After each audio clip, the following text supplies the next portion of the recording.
வாரி இறைத்தான் ஏழைக்கு கொடுத்தான் அவனின் நீதி நிலை நிற்கும். வாரி இறைத்தான் ஏழைக்கு கொடுத்தான் அவனின் நீதி நிலை நிற்கும்.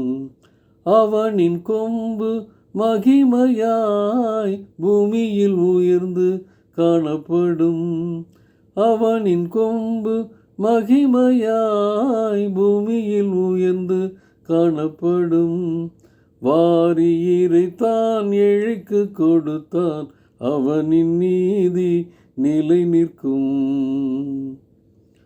எப்பொழுதெல்லாம் முடியுமோ எங்கெல்லாம் நமக்கு முடியுமோ, எவருக்கெல்லாம் முடியுமோ, என்னென்ன நன்மைகள் முடியுமோ, கமபமபதபமகமகரி கமபா.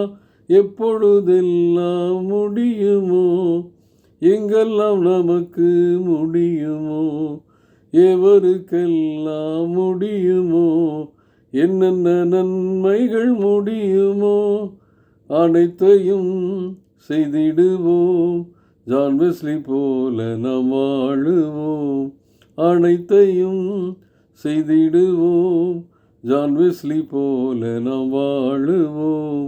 வாரி இறைத்தான் ஏழைக்கு கொடுத்தான் அவனின் நீதி நிலை நிற்கும். டியர் ஃப்ரெண்ட்ஸ், அன்பின் வாழ்த்துக்கள். ஆண்டவரும் இரட்சகருமாகிய இயேசு கிறிஸ்துவின் நாமத்திலே உங்களை வாழ்த்துகிறேன். இன்றைக்கு பணங்களை வாரி இறைக்கின்ற கூட்டங்கள் பெருகி கொண்டிருக்கிறது. சுயநலத்துக்காக வாரி இறைக்கிற கூட்டங்கள் நீதியை பெற முடியாது. ஆண்டவருடைய சித்தத்தின்படி தங்களுக்கு கொடுக்கப்பட்ட சிறிதோ பெரிதோ ஆண்டவருக்கு பகிர்ந்தளிக்கும் பொழுது ஆண்டவர் அதனால் மாத்திரமல்ல, அவருடைய கிருபையினாலே நம்மை நீதிமான்களாக்குகிறார். இதை இந்த 2 கொரிந்தியர் 9:9 வாரி இறைத்தான் ஏழைகளுக்கு கொடுத்தான் அவனுடைய நீதி என்றென்றைக்கும் நிற்கும் என்று எழுதியிருக்கிறபடியாகும் அப்படின்னு சொல்கிறாரு பவுலடியார்.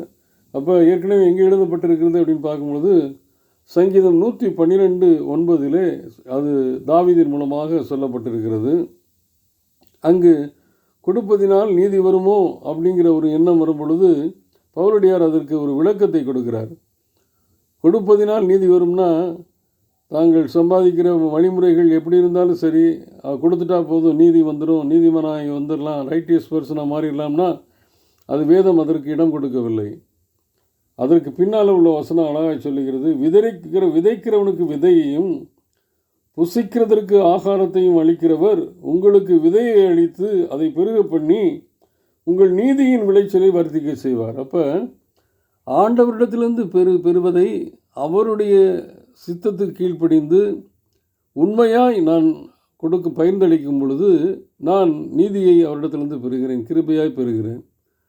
அதனால் வெறுமனே கொடுப்பதினால் நீதியை பெற முடியாது, நீதிமானாக மாற முடியாது என்பதை நாம் கற்றுக்கொள்ள வேண்டும். அதைத்தான் விளக்கமாக பவுலடியார் சொல்லுகிறார்.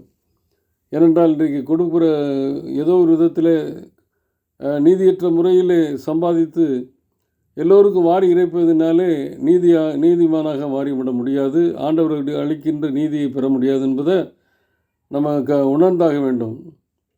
நாம் சம்பாதிக்கின்ற சம்பாத்தியம், நாம் பெற்றுக்கொள்கிறவைகள் ஆண்டவருடைய சித்தத்தின்படி விருப்பத்தின்படி இருக்கிறதான்னு பார்க்கணும். அப்படி அதை பெற்றுக்கொண்டதை நாம் ஆண்டவருக்கு கொடுக்கும் பொழுது, மற்றவர்களுக்கு பகிர்ந்தளிக்கும் பொழுது நீதி பெற முடியும். ஏனென்றால் விதைக்கிறவனுக்கு விதையை கொடுக்கிறவர் ஆண்டவர் தான், நம்ம இல்லை, சுயம் இல்லை. அதை உணர்ந்தாக வேண்டும். அப்போ அவரிடத்திலிருந்து பெற்று மற்றவர்களுக்கு கொடுக்கும் பொழுது நான் ரைட்டியஸ் பர்சனாக மாற முடியும்.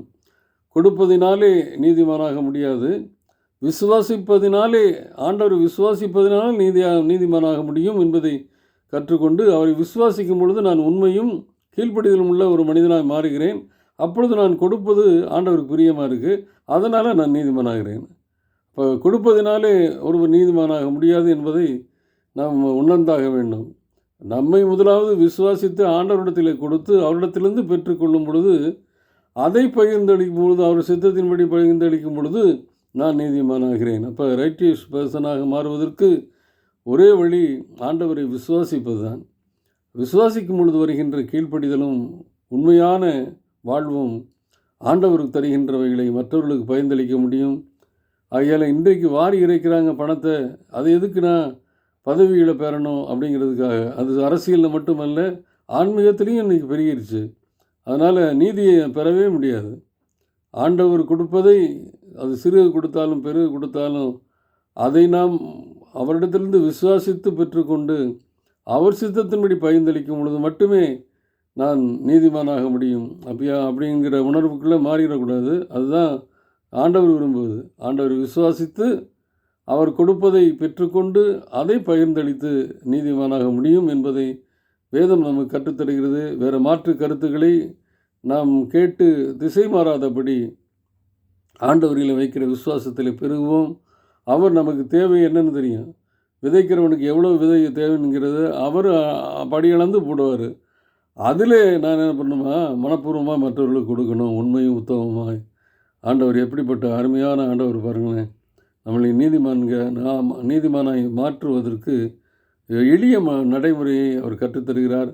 அந்த பாதையில் நடந்து அவர் விசுவாசித்து நாம் நீதியை பெற்றுக்கொள்வோம். கர்த்தர் தாமே நம்மை ஆசீர்வதிப்பாராக. ஆமேன்.